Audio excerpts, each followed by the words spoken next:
From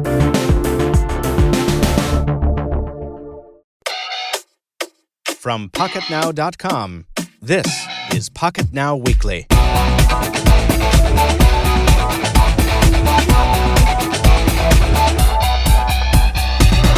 Live from Barcelona, it's a very special episode of the Pocketnow Weekly, the once-a-week podcast from Pocketnow.com where we put the mobile in Mobile World Congress. I don't know what that means, but I'm your host, Michael Fisher, and I'm sitting in our field offices, a very cozy hotel room here in Barcelona, with managing editor Anton D. Hey everybody, hey Michael, good to be back together again. Nice to be back together again in the same time zone for the first time in a long time, right? And let us not forget, we are joined long distance by the tinny voice from the other side of the room, not because of Brandon, but because of the internet, Brandon Miniman. Good afternoon to you. What up, son? We're on the ground in Barcelona. That's what's going on, and we have a lot to talk about. But so much. Yeah, but the thing is, we landed we are 3 days away or 2 days away from actually reporting on anything. So we're here to set up and prep. Already tired. Already completely exhausted, and we look like utter crap. I think both of us, to say the least. Yeah, we have massive. I mean, I think you look better than I do, but we have some huge bags under ours, which you've seen on our Twitter feed if you've been following us. And your red eyes are not because of the flash. They're not because of the right now. But oh my God, it's just been outrageous. But we need all the time to set up in advance of the show because it is such a big show. And we also need to cover a lot that's happened since the last podcast that has nothing to do with MWC. Like, Brandon, help out my memory here. We're talking BlackBerry Z10. We're talking some kind of HTC device that dropped, I think, as I recall. We're talking that. We're talking Ubuntu just landed for the Nexus 4, 7, 10, and Galaxy Nexus. Nice. Oh, that's right. That's a complete Nexus family, one happy family. Yes, it is. And of course, we're talking about pre-MVC. And we are talking about what to expect here in Barcelona. Yes, absolutely. And we know about the echo in the room, and we're sorry. That makes us feel that we're more people here. We're more alive. We're more alive than we've ever been before. It's raw. Before we jump into everything, though, we needed... The reason we need a couple days in advance of a show to set up, if you've never covered a tech show before, which a lot of you haven't, and which until this past year I hadn't, is because everything takes longer when you are setting up for a show. So Tony, Brandon, you haven't heard this, so Tony takes me to across Barcelona, to get our SIM card, our SIM cards for our mobile devices, because we're each in an unfamiliar country and we need mobile access that's local. And he's like, I've got this great carrier from Romania. Yes, true. And they've recently set up shop in Barcelona. Yes, that is also true. And we go across town to get our SIM cards from this dealer that he's got on Google Maps. And we walk around the corner, and there's this Romanian store with, like, the Romanian flag Only on it. Romanian products, yeah. Right. Yeah. And we walk into the store, around the corner, I'm expecting to see, like, a wall full of phones, maybe some memory cards. And I walk in, and there's just, like, this endless case of, like, sausage. And meat. kielbasa. And steaks. And, like, chocolates. But everything traditional. Yeah, and Tony's looking at this stuff, and I'm kind of like, where the hell are we? And Tony's like, yeah, man, these are good brands. So, but somewhere behind the counter, this kid has a couple SIM cards that he unpacks, and I think it took it only took about 3.5 hours or so to get to... Yeah, because he was lazy. Yeah, right, it wasn't because of the carrier. Yeah. This carrier has actually been really good. We've got some really good rates with them. And we're not going to name the carrier because so far we think we're smart. I mean, people in Barcelona, the Barcelona population is more with 1 million people when it's MWC, and everybody's jumping to Vodafone and Orange, and nobody knows about the small carriers, which don't have caps on internet, don't have clogged pipes, so we're happy to be on a small carrier with super fast speeds. Yeah. Boom. It's awesome. I mean, any connectivity after my 4-hour morning without connectivity would have been great, but this is really good. And this is also my first contact with 4G. So. Oh yeah. Hey, cheers. Well, it's not though. It's not LTE though. But it's 4G. And it's for me, it's my personal best. So everyone, Tony is using his Note 2 right now, and his Note 2 came from AT&T, replete with that stupid firmware that calls HSPA 4G. He's been fooled. So anyway, yeah. He's like, hey, this is 4G. What are you saying? Well, let me do. Michael's like, it's not 4G. Yes, it is. It says it right here. Are you doing? Tony's doing a live speed test right on the air. I'm searching for the application, and I'm installing the speed test application, accept and download. I have, of course, Michael here who can testify justify that it's over data and not Wi-Fi. Yes, it is indeed over quote-unquote 4G. Installing, successfully installed, and speed test tells you the network type, too, which I like a lot. Let's see. But while that installs, we should say that Tony and I are so tired, and you're about to see so many videos. Here comes the speed test, good. That we actually waited in line at a McDonald's to pee earlier. Ooh, that's a bad ping. Oh, yeah, oh no. That's a bad connection. Yeah. You ever just fire up speed test and all of a sudden you're getting pings of like 300? You're like, what's going on? Anyways, it's a good speed. Yeah, anyways, it's a good speed. And we waited in line for like 20 minutes for a bathroom today that had three toilets in it, and we thought it had one. So we're very tired. But the point is, we need to talk, I think, a little bit about these giant releases from HTC and BlackBerry. And Brandon has had a chance to play with the BlackBerry Z10 finally, because some mail carrier lost the BlackBerry when I sent it to him. You can't trust anyone. You can't trust anyone. So Brandon, do you want to start with the BlackBerry? Because I would love to hear your thoughts on the Z10 after I had spent some time with it. You know, after using Ubuntu, BlackBerry 10's not so bad. Well, the thing is that we'll talk about Ubuntu later. So I've been using the Z10, BlackBerry 10 for like 2 days. I'm trying to think of a metaphor. It's kind of like taking a picture in the dark, or it's kind of like being in the desert, or it's kind of like trying to drive your car with your hands handcuffed behind your back, right? So like driving with your chin then. Or your teeth. Yeah. Yeah. So, first of all, I mean, the app problem is a huge problem. And I'm trying to think, and I had to review your review, Michael, to understand, your thoughts about it. I'm trying to think about like why this is good. Okay. And I'm really, I need your help because I'm not really coming up with anything. The messaging experience. Okay, that's good. That was going to be my first counterpoint. Like the messaging experience is very, very good on the BlackBerry. I think. Do you disagree? The hub. What do you mean by like how is it better than your Note 2? The Note 2 does aggregate all of my inbound messages, and like any Android phone, it throws them all in the notification shade, which I can glance at with a top scroll.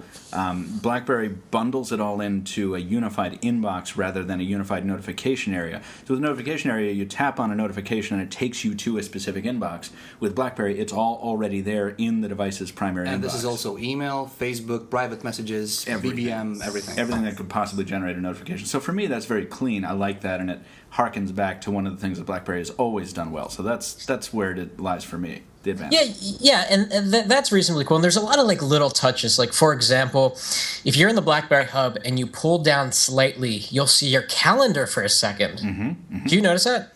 Yes, and I think I did not mention that in the review. That's one of the things that slipped through the cracks. Interestingly, it's one of the things I didn't really like about the hub.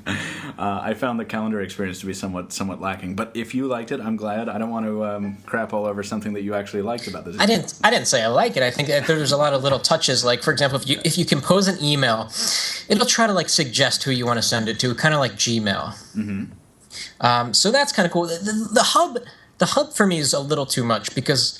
And I haven't had enough time to play with it to know if you can change this. But for example, I did what you said, Michael. I put in all my email accounts. I put in my Twitter, my Facebook, and now I've got like this vomit of like everything. And on Twitter, I'm replied several times per day, and I don't want to see all of them in my inbox thingy. Like I want to see them only the day. So I'm just trying to figure out if there's a way to limit the number of times that Twitter shows up in the hub, for example. Well, I'm like a fifth wheel here because I'm between you guys. I'm the only one who hasn't touched BlackBerry Z10 or BlackBerry 10 for that matter. But from what I've seen from the demos, also the peak functionality is something that I would definitely appreciate. Mm-hmm. Yeah, the peak is another cool thing. So if you're in any app, and I really appreciate this, apps are full screen, but if you want to see what the time is, you drag up slightly from the bottom. But not only do you see the time, you see network status, you see how many missed messages you have. And what type they are, yeah. and what type they are. And then there's that awkward slide to the right, which is not sensitive enough. Like, you got to really, like, pop your finger over to get the hub to open up. Yeah, you got to really mean it. I mean, I feel like that's one of those things that you learn after a little bit. But yeah, initially it's kind of springy. I agree. And then, like, you know, you can make folders like you can in Android or iOS, but the folders are like these full screen, like, panels, you know? What, like the folders and the app launcher? Yeah. Yeah, I don't think I ever made a folder because I don't think I was able to download enough compelling apps to justify a folder. Well, what I've done is I've added internet shortcuts to my home screen. Oh, okay, good idea. Which is not immediately obvious that you can do that, and you get these nice little fave icon. They look like little app shortcuts, and so I dragged them into a folder and called it web, and which leads me to the next thing I don't like: these background, the icon backgrounds, like this gradient. It's like, what is? Yeah, so behind every icon, there's like a gray kind of translucent panel that makes the app icon, that serves to effectively make the app icon larger. Is that what you're talking about, Brandon? Yeah. Yeah, I think maybe that's an attempt to bridge the visual unity of, like, you know, the home screen active frames with the app titles. I'm not sure. I'm not crazy about it. I will give you this. I don't think, and maybe, I don't know if you agree, Tony, I don't think it's the prettiest OS that has ever existed. Well, it's interesting. Well, here in Barcelona, we had the first specific Spanish lunch today at a McDonald's, and we were talking about the BlackBerry, and I thought that, or I believe that we need to cut some slack to BlackBerry because it's a new platform. It's like Windows Phone was back in the day, and Michael had a great point. It's better than Windows Phone was in its first day. So what I'd like to propose is, what if we play devil's advocate? Brandon, you tell us the 3 top things that you hate, and I will try to defend BlackBerry against your hatred. That's a good, nice. Yeah. Okay, sure. Number 1, there are no apps that are good. Except for Facebook and Twitter. How many applications were there for Windows Phone in day 1? More than there are here. What are you missing specifically? What apps? I'm missing Spotify, that Netflix. Wasn't there for Windows Phone 7. Oh, you son of a bitch. Netflix was there. Seriously, I'm not just saying this to be right here, but Microsoft put a bigger... And at the time, it was easier for developers because there wasn't 3 platforms that they've already done. There were just 2. There was iOS and there was Android. And so adding a third wasn't that big of a deal. But now it's, you know, developers are getting what's the word? They're getting saturated. They're getting kind of, blown inundated. out. And also developers have a tough choice to make because right now Windows Phone is still under 5%, depending on who you believe. It's 2-point-something percent, 3-point-something percent, and BlackBerry still has 2-point-something, so they're kind of tied. So if I was a developer, I would carefully choose my team on which side I was. Mm-hmm. Okay, so let's continue this game, Tony. Yes. The next thing is that, like, okay, the hardware. The Z10 is obviously this purpose-built device. It's like, it's extremely nondescript, and yet it feels good in the hand. It's solid, it's steady, but it's ugly as sin. It looks like a phone that a 3-year-old could have prototyped in his or her garage. They could have put some chrome accents on this so it looks good when it's sitting out on the bar, but for some reason they didn't. This phone's ugly as sin. Well, Tony. Tony, go ahead, and then I have something to say. I was about to say that this is all subjective and it comes down to personal preference, but I think that the BlackBerry Z10 resembles a lot with the iPhone 5 and with the newly released HTC One. So the rounded corners, the square, the elongated shape, I can't defend BlackBerry against this. You don't like it, I like it, so this is a tie. And I will say that if they had thrown some chrome rails on there, it would have started looking an awful lot like that awful Storm that everyone always wants to forget, the BlackBerry Storm. So I think that they were wise to go minimalistic on it. Brandon, I see where you're coming from. It's not the prettiest device I've ever seen, but I think it has enough going for it. But it's not the ugliest either. It's not the ugliest either, and it stands out from what BlackBerry used to be doing. So I think that's worth noting, and I think that's one of many things that is, like Tony said, worth giving BlackBerry kind of a break for, considering this is their first outing in years that is significant. Will you give you have a third hatred point as I I might have said the battery life's not good, but it's been actually pretty good for me. Maybe because I'm trying to avoid it and not actually. No, the bottom line is for our audience to understand, we are not haters and we're not definitely fanboys. So we're trying to dissect everything so that you guys know exactly what you're getting for your money. What Brandon is trying to find the flaws and bring those out to you. Michael is trying to be on the middle road, pointing out both of them, and I'm always trying to see the good things, the good parts, and this makes a good mixture in a team. So I think that BlackBerry is at a good start. It doesn't matter what BlackBerry 10 is now. What I think matters what BlackBerry 10 will be 6 months from now. Will they fix all the flaws? Will they fix the bugs? Will they have more applications? Right now, everybody understands that this is a new release, a reboot, if you will. It all depends on what path they're currently on and whether they go left or right. Yeah, that's fair, and I'm kind of being a jerk. I mean, they've done a pretty good job considering that they're starting from effectively zero and redoing everything. And it's a cohesive operating system. When you compare it head to head with Android, iOS, and Windows Phone, it's becomes very undesirable at that point. I have to ask you the same question I asked Michael. If you were to choose between Windows Phone 7 or 7.5 or 7.8, so note, no Windows 8 here. Those or BlackBerry 10? Why not 8 though? Why isn't that? Because I know you'll choose 8 over BlackBerry 10. I would definitely go with 7.8. 7. Okay, let's drop 7.8. 7.5 or BlackBerry 10. I'm comparing these because these are both initial iterations of a platform in its infancy. 7.5. Why? Now, this is a good question. Why 7.5 and why not BlackBerry Z10? 7.5 today or like when it came out? Regardless, it's the same. Today, because it has apps. It's got all the apps I want. Right, the app title is significant. Yeah, I feel like that's probably the heart of your issue, right, Brandon? Yeah. I mean, like the apps is the biggest burning point of contention for you, right? It's that, but also the operating system doesn't really work the way that I do. Like, I kind of like some glanceable information here and there, and the Z10, BlackBerry 10 has this home screen interface where there's sort of this live tile idea, but it doesn't really work out very well because the tiles keep moving around, so you're not getting used to, weather is in the upper right and new calendars in the upper left. It's just. And we definitely, I agree. I called that out in my 3 things BlackBerry can learn from Windows Phone piece. And you're absolutely right. The tiles moving around kind of needs to stop, or they have to be at least rearrangeable. But I think, just to hop back to the app question for 1 second, that's the last thing I'm going to say about it.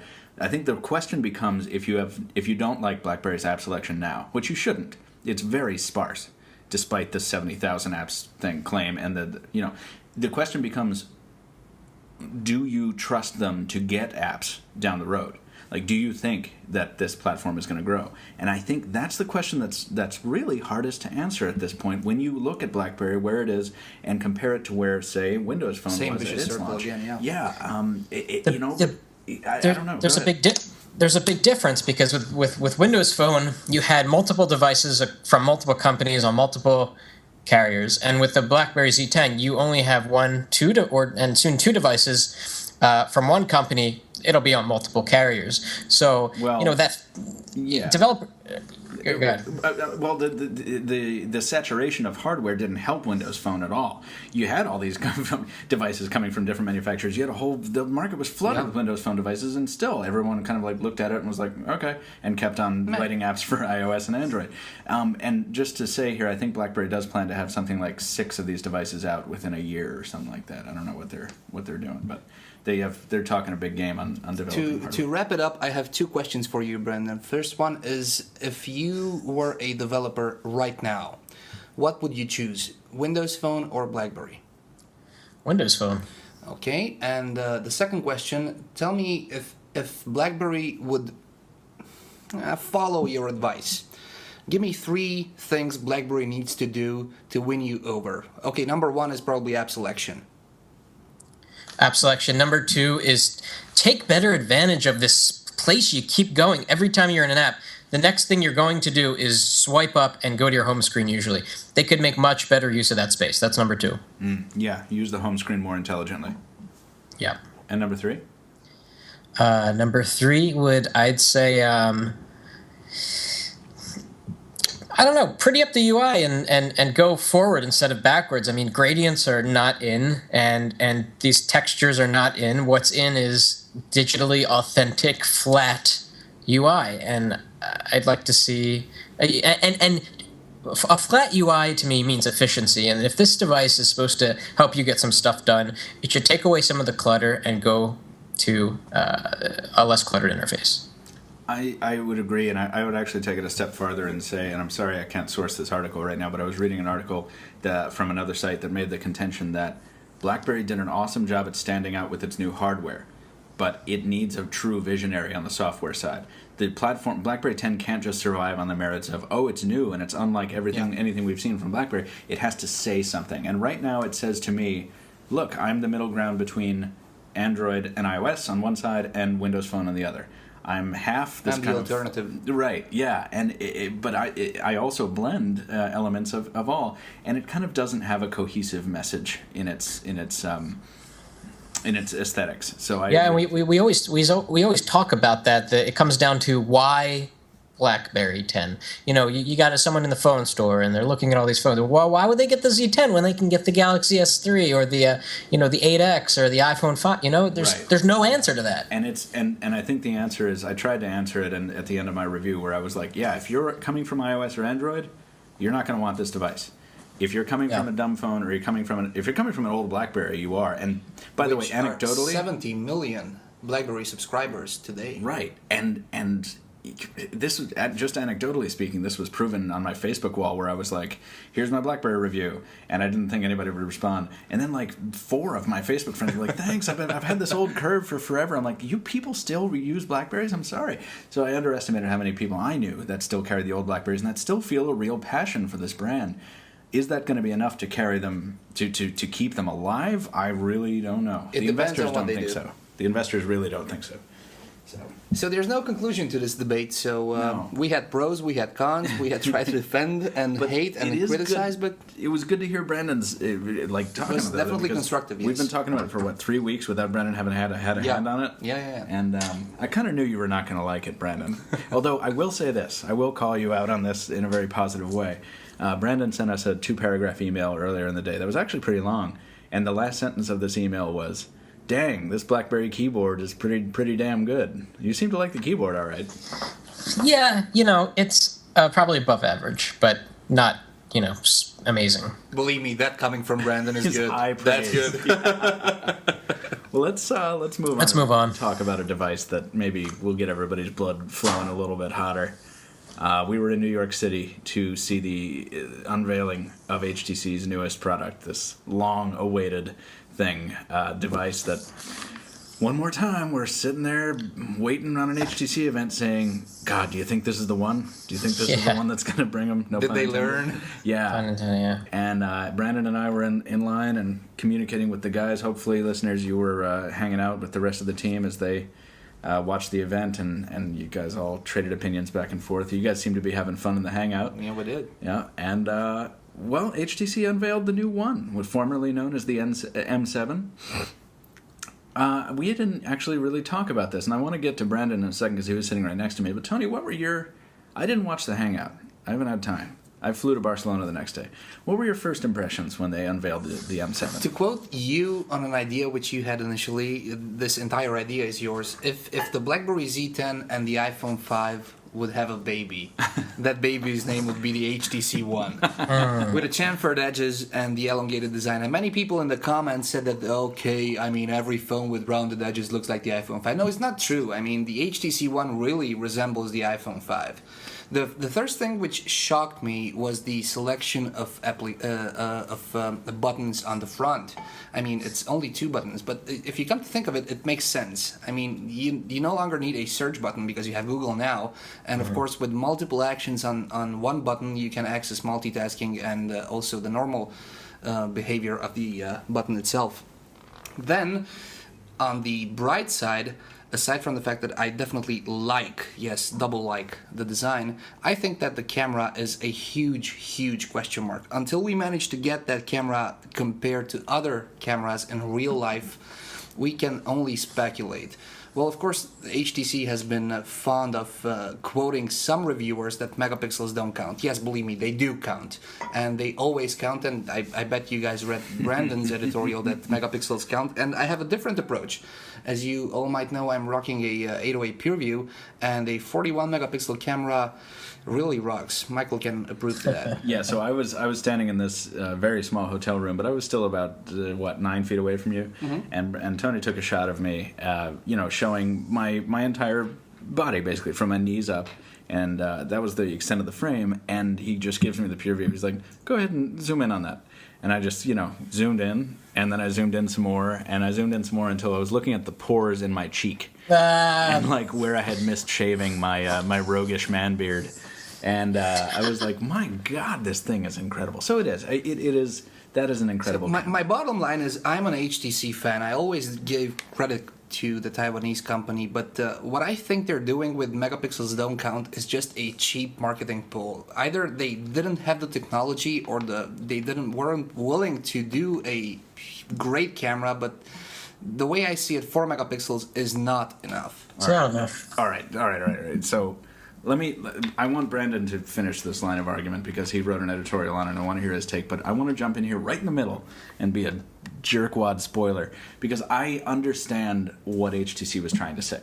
And what HTC was trying to say was actually very refreshing. It was like, we've had this stupid pissing match in specs of manufacturers saying, okay, 5 megapixels, okay, now 8, okay, now 13, okay, now 16, right? And like, HTC was guilty of it. On the latest round iteration of the Titan 2, they had a 16 megapixel camera on a lens size that was no bigger than any other camera. Yeah. And it was dumb. It was stupid, right? And so they said, let's focus on the size of the pixels and not the amount. You know what? I agree with you. I just have one single tiny little problem. HTC's marketing campaign or marketing push or their buzzwords doesn't refer to other 5, 8, or 13 megapixel cameras. It refers to the 808 PureView. Okay, and fine. Just leave that alone. You're far behind it. Yeah, that's true. But they're using a similar approach. With much deflated numbers, and that's fine. I just think that it's nice for a company to come out and say, finally, stop it. This is stupid. The megapixel race does not ultimately matter unless you can do it right. Yes, Nokia found out a way to do it right, and we'll have to see if HTC ultimately ends up doing it right. But Brandon, as you mentioned, has a whole editorial on this, and Brandon, obviously you are in the same boat as Tony. Why do megapixels matter so hard? I mean, if you look at like the Nexus 10, which has a 4 megapixel screen, if you take a picture at the HTC source... Or the iPad 4. What's that? Or the iPad 3 and 4. Or the iPad 3 and iPad 4, or any high-resolution display, and they're becoming more and more common. Like, did you guys see the new Chromebook Pixel that was announced an hour ago? No, we missed that. No, we missed that. It's a really high-end. It's a Google's first laptop. It's $1,200, but it's got higher resolution than even the $1,200. So it's a real laptop. It's not just a netbook or it runs Chromium OS, Chrome OS. What? So does it have a hard drive or does it boot from the cloud? It gives you a terabyte of Google Drive space, but it has 256 built in. We didn't get that. This wasn't here, right? This isn't in Barcelona. This is like they announced this from California, right? Yeah, and the LTE model is $1,400 or $1,500. The thing about it is that the screen is higher resolution than the Retina MacBook Pro, so it's pretty cray. Whoa! How big is the screen? 13 inches? I don't know. Whoa! Once I saw the price, I just stopped looking. Yeah, I agree. You heard it here first, folks. Or last, depending on who you are. So go ahead, Brandon. So one of my favorite things to do ever in this world is to take pictures on my iPhone, and they show up on PhotoStream on my iPad. And I look at the picture on the iPad, and and this is an 8 megapixel shot, right? So it's pretty high resolution. And the problem with looking at a photo on the iPad 3 or 4, taken with the 8 megapixel camera, is that you can't zoom in that much beyond that because you quickly get to the maximum amount of detail. Yeah, but I have a solution for you, Brandon. You can use the iPad Mini at any time. You can use an iPad Mini or an iPad 2 or an iPad 1, and then you can zoom in a lot more, and it's a lot more satisfying. But if you go to 4 megapixels, it's almost like it's not almost like it is that you cannot zoom in anymore because there's no more image data. And so, I mean, maybe that's not that big of a deal because you're just looking at stuff. But like, if you're taking a group picture and you're used to like zooming in on people's faces and it stays clear because there's data there. Yeah. With a 4 megapixel camera, there's no data. It's not enough pixels. Okay, so my question is, do enough people do this outside of our circle? Besides Tony and Brandon and Michael, who like doing things like zooming in on their phones because, it's fun and to see how good the images are and it's fun to be nerdy, do normal people do this? Are there enough normal people that do this that it's going to seriously affect them when they buy the HTC One, and are they going to bring it back to the store and say, listen, I can't zoom in on my pictures enough? Spoiler alert, I don't think so. I don't think they're going to return it for this. All right, back the horse up. They're not going to return the phone because of that, but they're going to think it's less satisfying. And I think about my wife and my parents who use these phones and don't know much about them, and when they take a picture, I almost all the time I see their fingers into the pinch to zoom. They're zooming and they want to see some stuff, Mm-hmm. So I agree. Yeah. So you think it's going to diminish the experience overall? I agree. Mm. What could make the difference, though, is that if HTC does this right, I mean, we've seen a couple of either leaked or promotional pictures and videos which were looking good. So the only way they can pull this off, say, okay, hey, we have small images, it's 4 megapixels, but look at how crisp, sharp, and colorful they are. So this might be something HTC thought of. Yeah, so let me ask another question. Is this, Tony, when you use your PureView 808 in pixel doubling mode and you're generating 5 megapixel images, you send those to a high resolution screen like the Nexus 10 or like the Retina iPad. Like, do you run into this problem? No. You can't zoom very much? No, because I don't zoom. So I don't zoom. It just no. Zooming is a thoroughly Western concept. Let me tell you, if you are shooting with an 808 PureView and you zoom in within the phone, then you can use the difference from 5 megapixels to 41 megapixels to have data. So it zooms without losing the quality of the image. So you no longer have to zoom on your tablet or phone or the computer, right, because you have the picture already zoomed in. You're doing it already. You're building the picture right to begin with, is what you're saying. Composition. Right. All right. So crap. That's not a good example. But on the iPhone, yeah, I used to zoom, but I don't know of any people in my circle who used to zoom in on pictures. No. All right. So if we have the zoom issue, and we kind of all know where we stand on that, I think what we need to see, and we will as we get review units and as they get out there and we see some photo and we do some photo comparisons, is how well the HTC One performs versus its predecessors, and I think it's going to blow them away. Because the One X... If it's the One and the One X, yes, right, definitely. It's a very low bar to set, right? And we actually went out of our way, Brandon and I, on the show floor as we were leaving, we sought out one of the HTC folks who was very kind to answer our questions very quickly and as best he could. And he definitely confirmed for us that the optics are not the same. Thank God. Exactly. And we were at the Droid DNA event, and I asked the same question of an HTC person. I was like, so is it the same camera module as in the One X?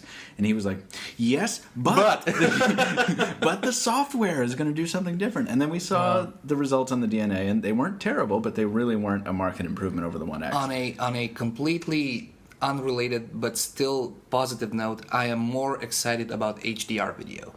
I mean, there was this promotional video that is interesting shot with the HTC One of a HDR video. I know the Xperia Z also have HDR video, and with these days CPUs, we can have real-time HDR video, and that's something which is super exciting for me because videos. When we review devices and have camera samples, we always look at the sky and then look at the bushes and then look at something else. We want to force the phone to change its exposure and white balance in every setting. With HDR, it is done in real time. You no longer have to do that. The processor and the coding does it automatically. So that's probably one of the most exciting things in my book. I agree. It's going to be incredible. But, we saw this last year with the One X, which HTC rolled out, and say what you will about the lens, but that software had some really groundbreaking features. That was the first time we saw taking snapshots during video and real-time effects. Yeah, that's cool. Yeah, and real-time effects, exactly right. And the unified viewfinder concept, where you had the shutter release for the camera and the video button right alongside. So HTC did a lot on the software front. In my opinion, a lot of which could overcome its deficiencies on the physical side, but none of that mattered when Samsung rolled out the gate with the Galaxy S3 with a better, yes, it was a better camera, and yes, it had more features. So it was better in almost every sense. But HTC's camera wasn't all bad, is my point. And they've brought a lot of these new features in, but I think Samsung's just going to come out the gate with the Galaxy S4 with a whole lot more. Yeah, like a 13 megapixel camera and with a tagline like 30 megapixels, much higher than 4 megapixels. Right. just to be jerks about it. I mean, yeah. So I'm trying to frame this. I'm inclined to read the email that I sent around. I sent this email around to the Pocketnow guys after I had some time to digest the one event, because I came away feeling kind of weird. I was excited, but there were some buts. Mm-hmm. And I'm excited because I think this phone is what HTC needed to do. It's a really great piece of machinery attached to many carriers, attached to a really cool marketing message, which is everything your phone isn't. Mm-hmm. Yeah. Mm-hmm. Yeah. And that's aggressive. That's bold. Yeah, it is. That's awesome. Until the Galaxy S4 comes out, and then, but there's just this... Something is not right.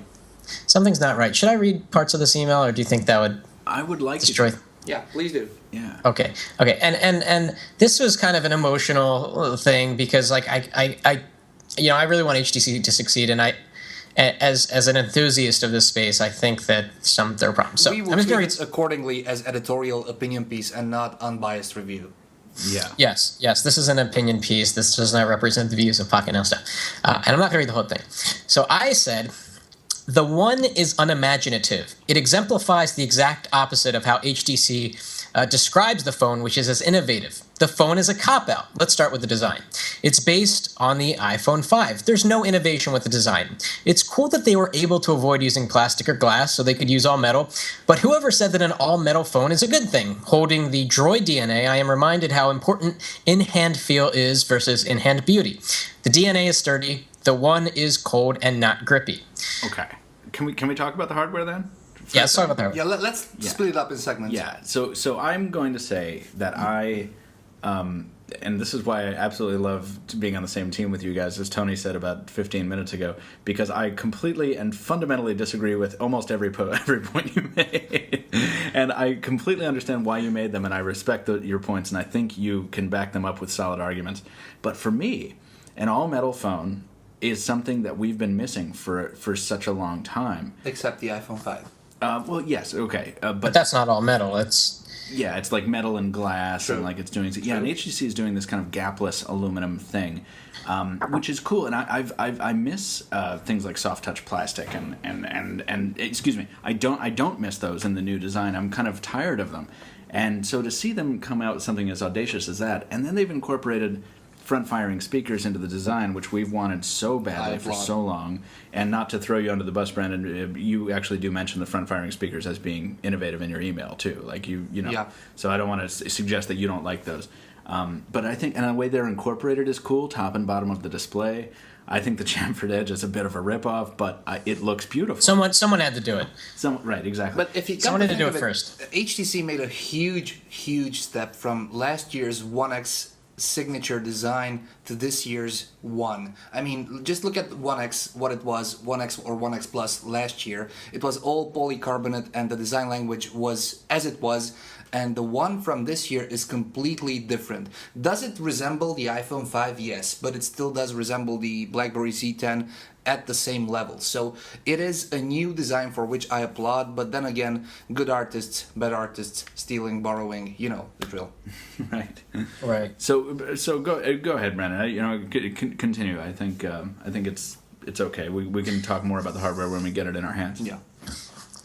Yeah. That's something that you kind of got to live with the phone. But I mean, when we were there, standing there holding the phone, I don't know, the phone that was touched by a lot of people, of course, because a lot of people from the press, but whether it was black or white, or black or silver, the phone had like this, it felt a little greasy to me, like it was absorbing oil or somehow holding it in, you know? Yeah, I mean, the silver one didn't feel that way to me. The black one did, and I think there's just no getting around that. I mean, compared to the BlackBerry Z10, frankly, I thought the screen was doing very well because depending on the glass you use. Now, this is something nobody talks about enough, but the type of glass you use on the display and the type of coating you use on the display really affects how good it feels after prolonged use. And the Z10 feels like an absolute sponge full of like French fry oil after you use it for any length of time, whereas other modern smartphones do not. So I think the one was holding up pretty well under that barrage.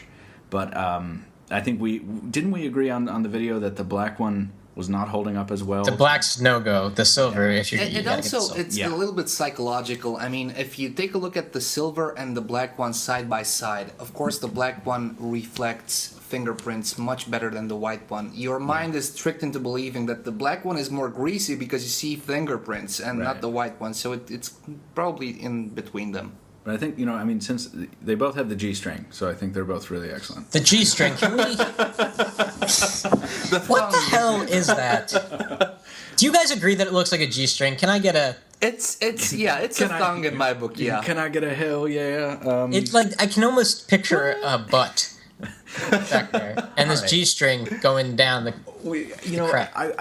A G-string's always better than mini boxer shorts. I think it's easy to call it that. I think it's easy to call it that if it's something you don't like about the design, and I'm not going to go out there and say that I love that decision. Is this in the vein of the butt flap on the other phone from CES? Right. Yeah, the Sony Xperia ZL. Would you take a butt flap over a thong?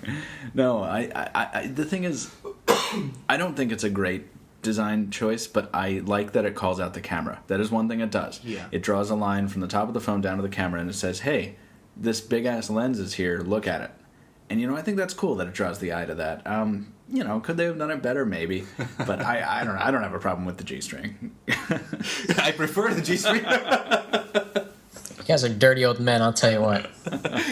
Well, you're the one who came up with the name. Yeah. Go ahead. Let's talk about the software. Are we going to go into software? Yeah, because that's a huge. Before we go to software, one more thing which I'm excited about is the 64 gig version. Of course, it's gonna be only available in some select markets, but finally somebody's bringing along 64 gig versions. Even though you don't have microSD expansion support, but you have 64 gigs for those who have pictures, documents, images, music, multimedia, and so on. That's another thing. Listeners are going to be howling their heads off if we move on without addressing this, because it is the same thing that HTC did before, and this is what power users hate. They've incorporated a non-removable battery, again, and they haven't allowed for user expansion. Can you say that sentence again, but the first part? Yeah, they've no, I can't, because about power. No, it's the unremovable battery, and I think power users aren't going to like it. Power users aren't going to like it. That's how I feel about the software. That's how I feel about the entire phone. This is such a phone focused on getting all of those millions of people that bought the Galaxy S3 to look at this phone. It's a very consumer focused, non-enthusiast focused phone, in my opinion. Everything from the design to the software, and then the software. I should start off by saying that Sense 5 is finally lightened. Yeah. It's flat. As one example, I went into the settings and maybe I missed it, but they took out skins. I mean, Sense has had this skin functionality since version 2 or 3. So they've removed options. They've removed a lot of the clutter, which makes it less customizable. And then they give you this thing called the blink feed, and it's like, here, center, front and center, you should like this. And that's Android marrying Windows Phone, Metro. Yeah, it's got these tiles and they have information on them, and it changes. It's a little bit Windows Phone-esque, and it's infinitely scrollable all the way down. And it sounds good on paper. It really does, because what if? I mean, this is like the premise behind Windows Phone. What if I didn't have to go in and out of apps? Twitter, Facebook, web, Twitter, Facebook, web. What if I could just have everything flow onto my home screen? But the problem with Blink Feed, from what I've seen, is that it really lacks the ability to configure it. You can't add your favorite website. Like you can't add Pocketnow, for example, which is probably hopefully your favorite website in the world. You can't change how the tiles look. And I don't even think you can remove it from your home screen. So if you think it's inefficient or you don't want to see it, I don't think you can take it off. It's an extra.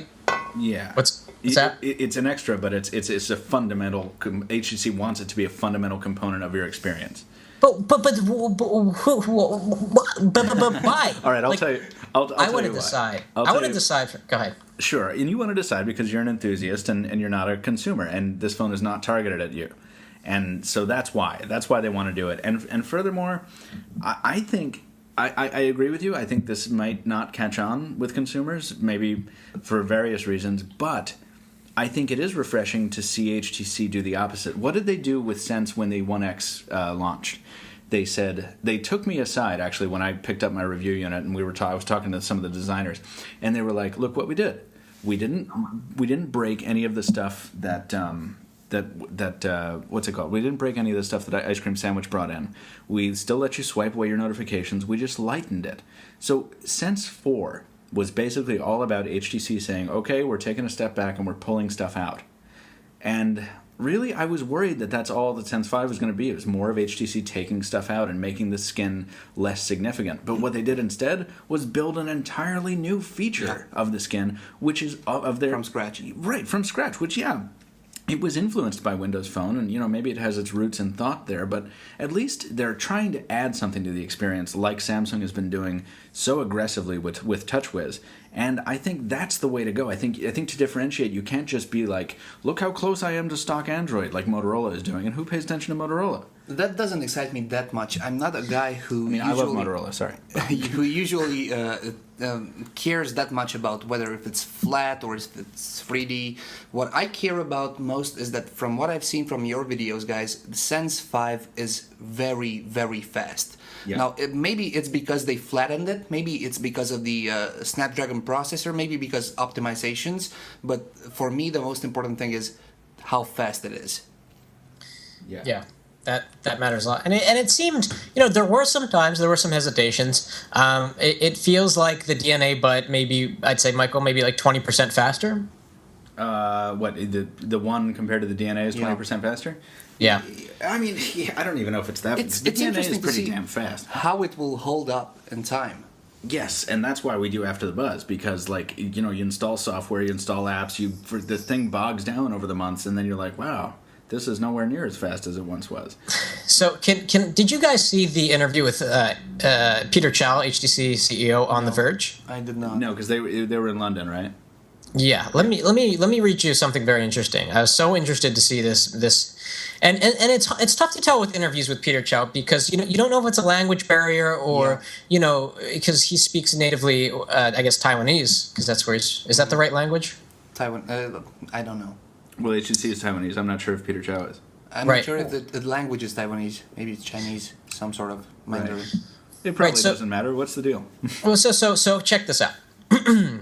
Great question. What about Sense? Have you considered doing Nexus class devices, handsets that either run stock Android or offer it as an option? Mm-hmm. He said, as a company, we really want to offer something unique and differentiated, and HTC Sense helps us do that. Yeah. If you don't have the kind of deep capability it provides, you won't be able to do things like blink feed and our custom camera experience. You won't be able to differentiate. You won't be able to really drive the innovation. And then Verge said, so you need Sense in order to drive software innovation? And he said, yes. That is exactly why Nokia chose Windows Phone. The landscape allows them to differentiate themselves from the other OEMs, from the sea of phones and manufacturers. And Sense, I think, is the differentiating factor between Samsung phones, LG phones, HTC phones, Motorola phones, Sony phones, and so on. It's the plus, it's the add-ons, it's the user experience. Yeah, I completely agree. And Brandon, I know that you have to. We're going to lose you in a couple seconds because you've got work to do because the sun is still up over there, and meanwhile it's like way dark over here in Barcelona. But I do want to ask you a question before you go, and I know do you have a point to make because I want to close on this question with you. Yeah, go ahead. Well, I am very curious, and Tony, I'll ask you this question too, about the Galaxy S4 is coming, and there's nothing anyone can do to stop it. I mean, right? So. What is the thing that would make you buy the HTC One over what you assume to be the Galaxy S4? I mean, the Galaxy S4 lands, it's got, whatever features we're kind of predicting. What what do you think the chances are for the One now that we know all about it? I know we don't know anything really concrete about the 4 yet, but what does the One have to do to win you over? Can I answer that? You go first, Tony. So we have reached a point in technology and in Android where raw horsepower does not matter anymore. We've got Jelly Bean, software optimizations, so phones are fast as they come out of the gate from the factory. So it's no longer Snapdragon versus Exynos. It's no longer dual core versus quad core. It's not about the RAM. What I think is that I will probably get the One X, the One, regardless of what Samsung will bring with the Galaxy S4, because unless the Galaxy S4 will have something groundbreaking, I don't know, and insert anything here on the blank line, the One so far suits my needs. I mean, my only question is related to the camera. If the camera sucks or I'm not gonna like it, then it's gonna be the Galaxy S4. But it's no longer a question of, is the Exynos processor faster than a Snapdragon? Does the S4 have more RAM? It's a question between the features which tailor to you. Mm-hmm. Yeah. I was the gonna build quality. Yeah.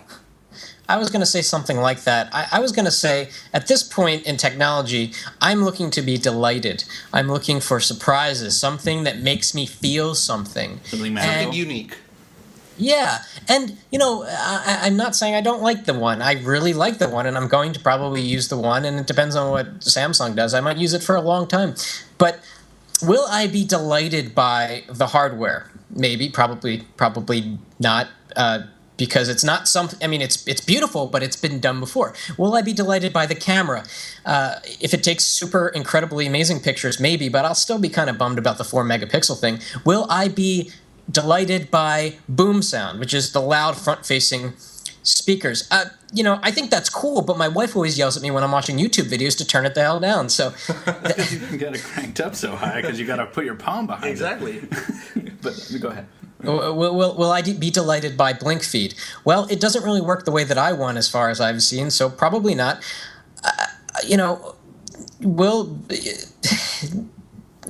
I'm just trying to think of how I will get that feeling of delight from the One. And what can Samsung do to bring the delight? Well, I don't know. They're going to have that octa-core processor. Maybe, like Tony said, we're getting to a point where, Jelly Bean's fast enough and a quad-core processor is plenty fast. I mean, what are you going to do, like run Adobe Premiere on your phone?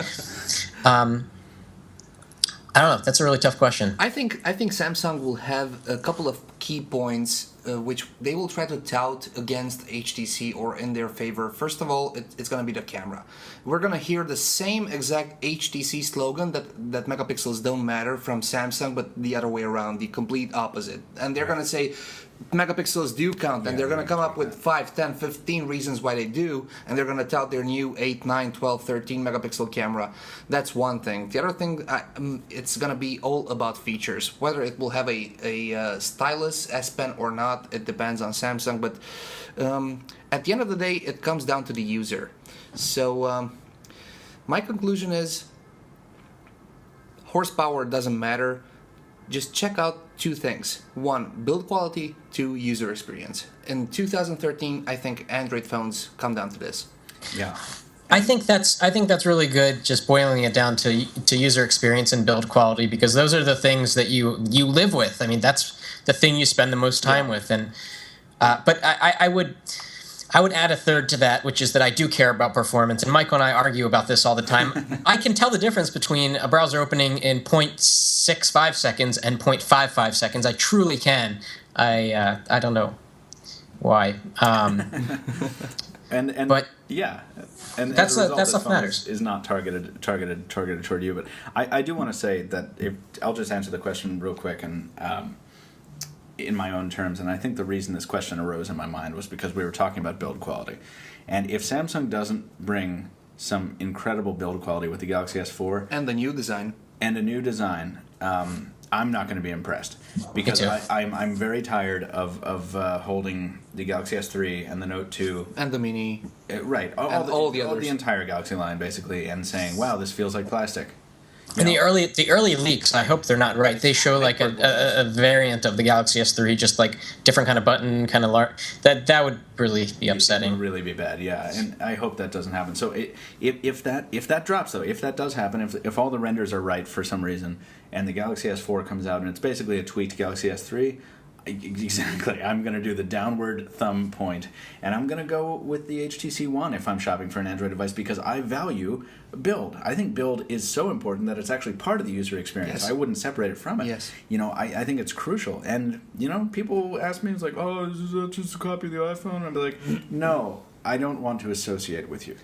I don't mind that, but I know. And I don't want to keep you hanging on the horn here, Just Brennan. one word. So in conclusion, everything comes down to camera performance. If the ultra-pixel camera delivers, it's going to be the HTC I think One. it comes down to more than that, Bo. I think it does come down to more than that. So- But it comes to that for you. That's good. But Yeah, we're all different. Whatever. We all have our opinions. But guys, thank you. Have fun. Thank you. Thank you. I will be talking to you very soon. And what do you say? What do you say we have a little hangout tomorrow? Absolutely. Yeah. Oh, yeah. Well, we're going to be hanging out tomorrow, so I'll see you on the hangout. All right. That sounds like a plan, man. All right. Adios, Wait. Let's get to Spanish. Adios, muchachos. Hasta luego. Good day to you, sir. Hasta luego. El gato. Muy bien. So we will miss Brandon for the rest of the podcast, which is not going to go very long because this is a special one. And we have had a little intermission because we had to get our version, the Nokia Lumia 920 After the Buzz ready, which is now, should be live by the time the podcast goes up. It will be live. It will. Definitely, because it's going to take us forever to edit this beast of a podcast now that our neighbor has started showering through the tissue paper thin wall. And it's an interesting one. It is. You should watch it. Yes, agreed. We haven't seen it yet, so we have no basis for making that assertion. But we do know. Yeah. Can we say this? These are Yeah. Oh, yeah. Spoiler alert. Couple of particles of dust in places where dust shouldn't be. Amen to that. So make sure to check it out. It's going to be an interesting one.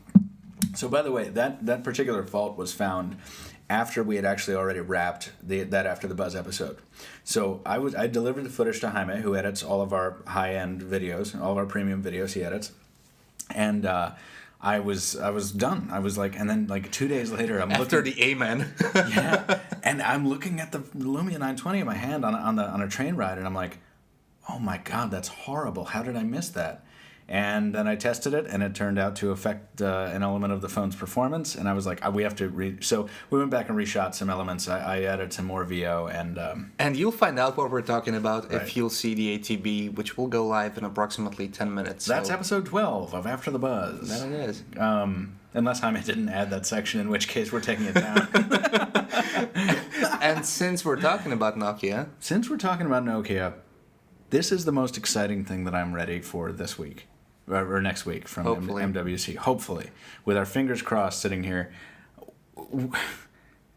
How likely do you think it is that we're going to get to see this fabled Nokia EOS? very. I Yeah? mean, since Nokia is no longer producing any Symbian/Bell phones, it's just normal that any evolution in camera software will be on a Windows phone. And the Nokia imaging department hinted at this, and we were just talking about this at our dinner, lunch. And we were.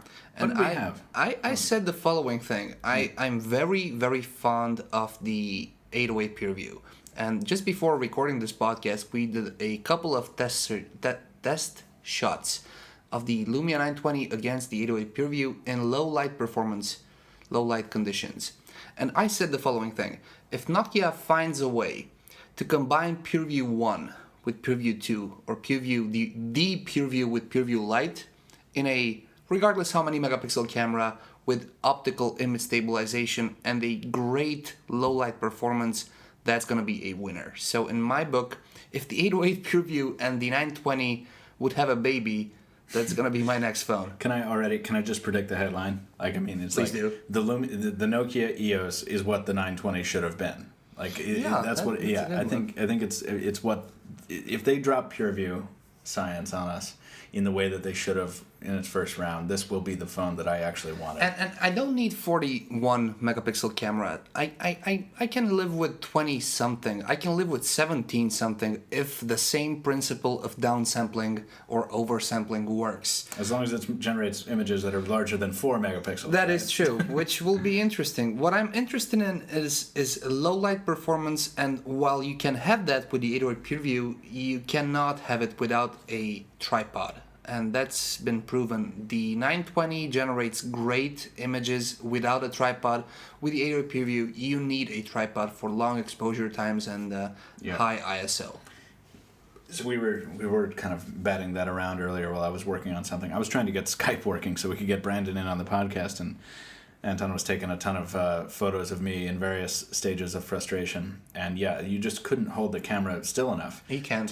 Now the 808 can pull in light. I mean, you can set it for a very long I think the exposure longest exposure times are about 2 point something, almost close to 3 seconds. That's and outrageous. there's no human on Earth who can get that phone with that weight still for that long. Yeah, I mean, at that point, your heartbeat just starts to ruin it. I mean, it's minutia. Whereas the Lumia, doesn't have as long exposure time, and it can't bring in as much light, but it really does a nice job of straddling the thing. With the sensor. And normally, when we use that expression, we're talking about a compromise that results in reduced performance. But in this case, yeah, the 808 delivered a very bright but very blurry shot where I was basically unidentifiable, whereas the PureView, whereas the Lumia 920 did its job right and was like, hey, here's this thing I do really awesome. So a combination of both, I think, would be not only a normal evolution to the PureView brand, but the next normal step for Nokia phones. Mm-hmm. And I'm looking forward to that. And if that doesn't happen at this MWC, I'm going to be disappointed. Mm. Let's talk about maybe something that's a little less exciting and a little bit less of a surprise. It's basically been leaked to high heaven and then, I guess, confirmed, right? That it was confirmed, publicly, right? Which one? The phone pad? The tablet. No, not the phone. No, that's a lot. I want to end on that. The tablet, the 8-inch. The Samsung tablet. Yeah. The Note 8.0. Yeah. No, that's a certain. We can't take this for granted. I mean, a Samsung executive not only hinted, that basically confirmed that the tablet will be here. I think this was like giving a cookie to somebody to calm him down. We were waiting for the Galaxy S4, and instead we got the Galaxy Note 8.0. But the real question, post, right? yeah, the real question is now the Galaxy Note 8.0 will be out there with the specs probably which have been leaked. The question is, does anybody really care about the Note 8.0? Do you care? I will say that I do, and I'll tell you why. Samsung has Galaxy product in the 7-inch range, in the near 8-inch range right now, but their Galaxy Tab, which is not a very compelling brand to me. The Note brand is more capable. I think it's a higher end brand, and also the Note 8.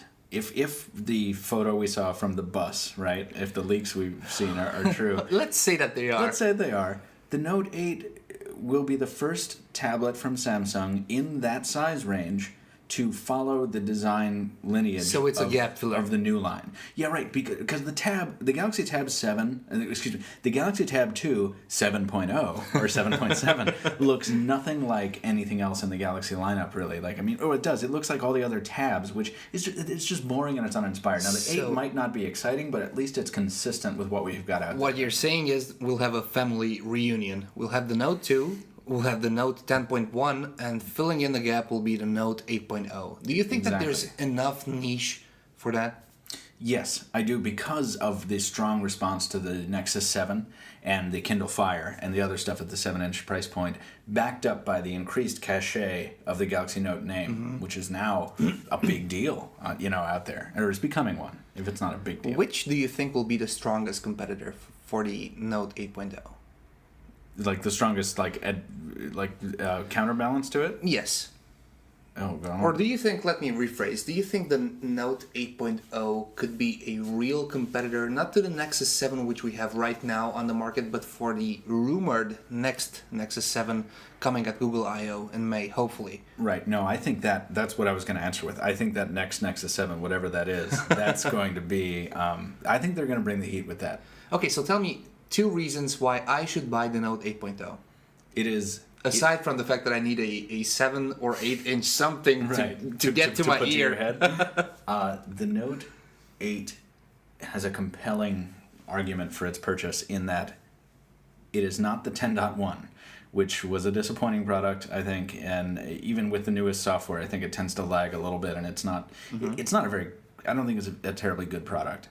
On the software side or on the hardware side, because it feels kind of chintzy.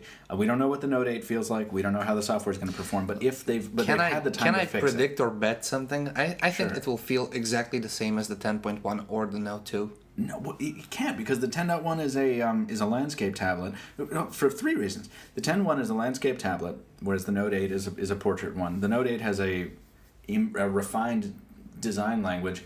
They've had the time to learn the lessons from the Note 10.1, and Samsung can build an amazing tablet in the Nexus 10. True, right? But the materials are kind of the same. The design is the same. I mean, people see the S3, see the Note 2, see the Note 10.1. It's all the same again in a different repackaged form. It is, but I don't think Samsung's going to leave it at that. I think they're going to be like, no, here's something different. Here's, whatever. And for that, I'm looking forward to. Yeah, me too. And you know what? If it doesn't turn out that way, we'll be back here next week talking about how it didn't turn out that Absolutely. way. Absolutely. But I'm holding out hope that the Note 8 will be a better product than the 10.1 was. Hopefully. It won't be as big as the Note 2, because the Note 2 is huge. It's the biggest thing in the Note lineup, and I think it'll stay that way. But I think the Note 8 is going to be significant. Well, the Note 3 is due for an IFA 2013, so they need a gap filler somewhere there, and the Note 8.0 could be just that, salvaging the sales and marketing push for the spring-summer. Right, and playing along with Samsung's recently announced, TV push. And the S4, which will come sometime in the near future, according to recent rumors, one day before the HTC One availability. March 14th? Yeah. That's which would be something. Sick move. Right? And coincidentally, one day before I take a long weekend to visit a college friend. So it is entirely possible that I'll be covering the Samsung Galaxy S4 event and then getting on a plane. But anyway, I was going to say something before that was far more pertinent, but I don't remember it. So I will just say that the Note 8 cannot possibly be as exciting as another rumor we had batted around for a tablet here at MWC, and that is the Asus, not pad phone, but phone pad. The phone pad. And interestingly, the phone pad was the first code name which was rumored for the pad phone. So here's this. If the pad phone is a smartphone docking into a tablet, what's a phone pad? Is that a tablet docking into a smartphone? It couldn't be, but it could be a phablet docking into a tablet. It could be. And so it's just normal that Asus is trying to somehow catch up with Samsung with its Note 2, LG with the Optimus G Pro, and we need a third player in the phablet market. So I wouldn't be surprised if this phone pad will be a phablet within a tablet, but I wouldn't be surprised if this would run some sort of Windows. It will probably not happen, but who knows? I was just going to ask that. I mean, what's it going to run? I'm thinking it might need Windows 8 Blue, which is bridging the gap between Windows Phone and Windows RT. But let's stay on the Android side. I think that this phone pad will be a phablet within a tablet, and that's just about it. I think it has to stay on the Android side, because we talked about this last week or something like that, and I came into that segment of 2 weeks ago's podcast, whenever it was, all kind of full of anticipation and saying, guys, what do you think about a pad phone with Windows Phone? And you and Brandon were both kind of like, it's not going to happen. Yeah, listen, it's not going to happen because it's a stupid idea, and here's why. And I was like, oh. What I'm more excited about is that from the rumors, we're hearing that this phone pad will probably also be built from aluminum. And this is interesting. We have the iPhone 5, we have the HTC One, and people moving towards aluminum when everybody bashed Apple for moving from glass to aluminum. Right. Now, this is a strange trend. Well, did everybody do that? Most people. I don't know. I don't think I didn't. I think it's great not to have your phone shatter when you're dropping on the ground. It's okay. Don't get us wrong. It's okay to go to aluminum. Just learn from Apple's mistake. I recently unboxed a black iPhone 5, and it had a small but still visible scuff. Scratch. Freaking believable. I was there. I was sitting right next to you. People, if you are getting phones, tablets out made of aluminum, make sure you get them sturdy enough or good enough that they are out of the box good and they don't wear off, chip, scratch, something similar over time. Yeah, and it's not necessarily that it's aluminum being used. I don't know what the engineering explanation is, but it's something to do with the method by which they use to get that chamfered edge and then how they handle the devices after that process is complete. But whatever it is, I couldn't believe it when you took that device out of the box and it had a friggin' chip in it. This is not what we expect from Apple, frankly. From Apple or from anybody else. It's 2013. I mean, Absolutely. You should have your, these issues under control.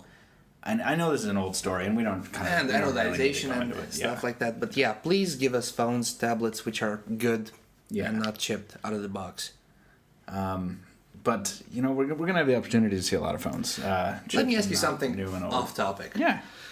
Tell me 3 things which you are excited about.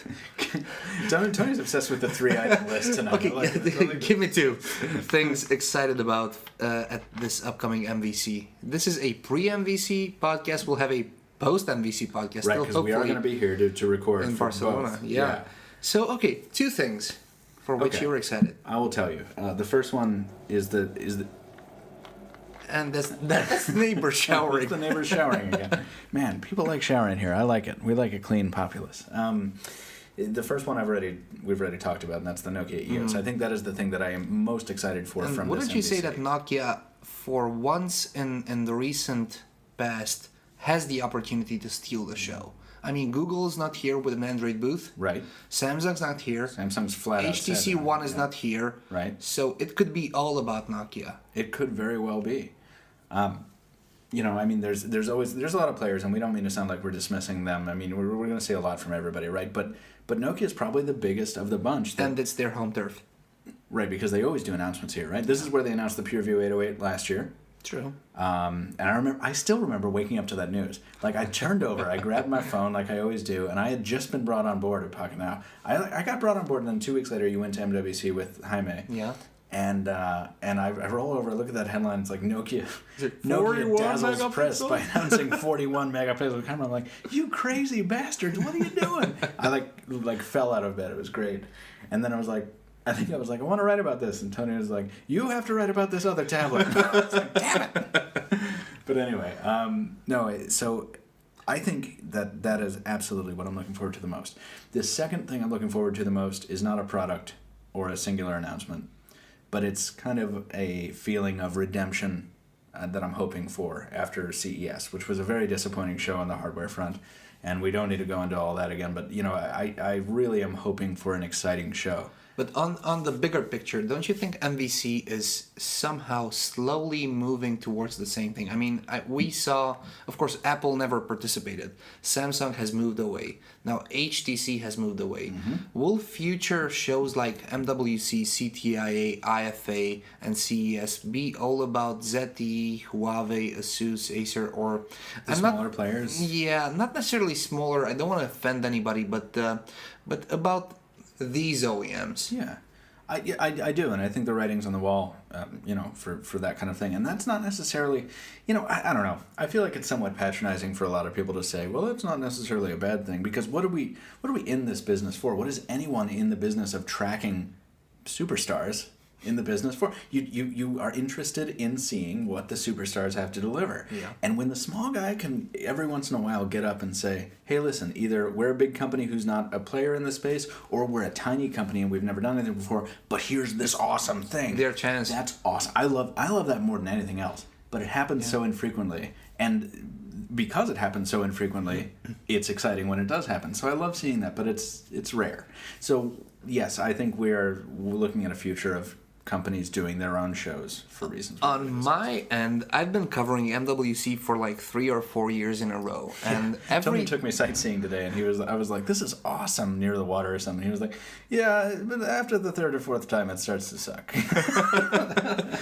And after writing recaps of MWC, I always see the headlines: Android ruled. But this time, according to rumors, Android will not be here, as in Google will not have an Android-specific booth with all these small sub-booths. So this could be a chance for Nokia, and it could be a chance for Microsoft. Microsoft always has something to announce at MWC. It was Windows Phone 7 was first announced here. Then Mango Preview was announced here. Was it no though? Now Microsoft can show off something from Windows Phone 8 point something. Microsoft can build a buzz. This is Nokia's turf, it's Europe, and they together can do something, and they might be able to steal the show. I mean, ASUS might bring a lot of Android tablets. That's okay, nobody cares. Samsung might bring the Note 8.0. That's okay, I don't care. Do you care? I care a little bit, but... A little, but okay, on an average... Not really. It's not gonna so blow my socks off. this really could be about Windows Phone. It Which could would be awesome. I mean, that would be really cool for me. I'd be happy. From a sort of fanboyish perspective. I'm wearing a Windows Phone 8 t-shirt. You totally are. Yeah. I think I'm wearing a Palm t-shirt, am I? Yeah.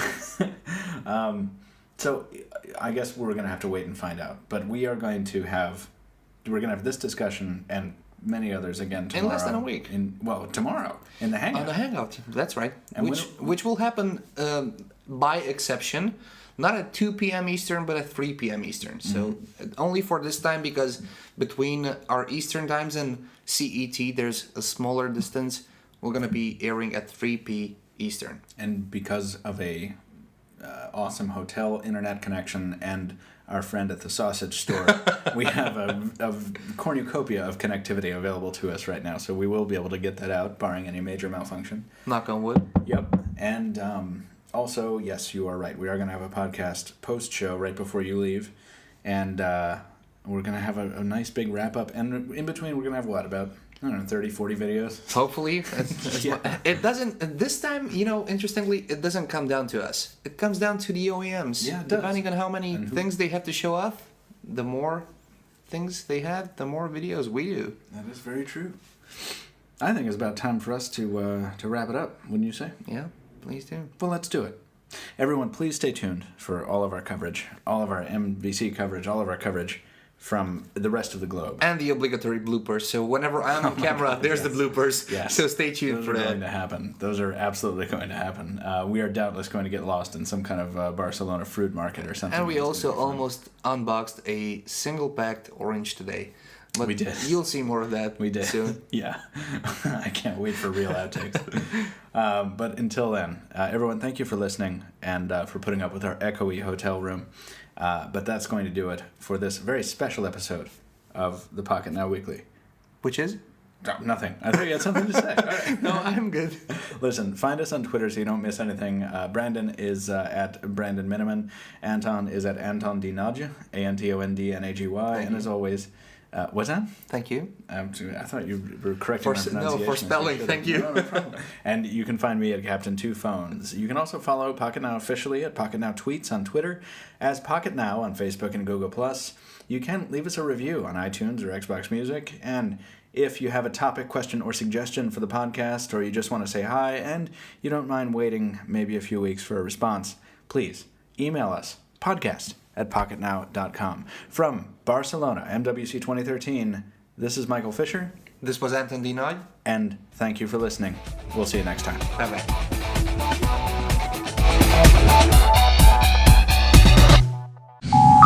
It's not visible in this angle. Only in this angle. Oh, that's why.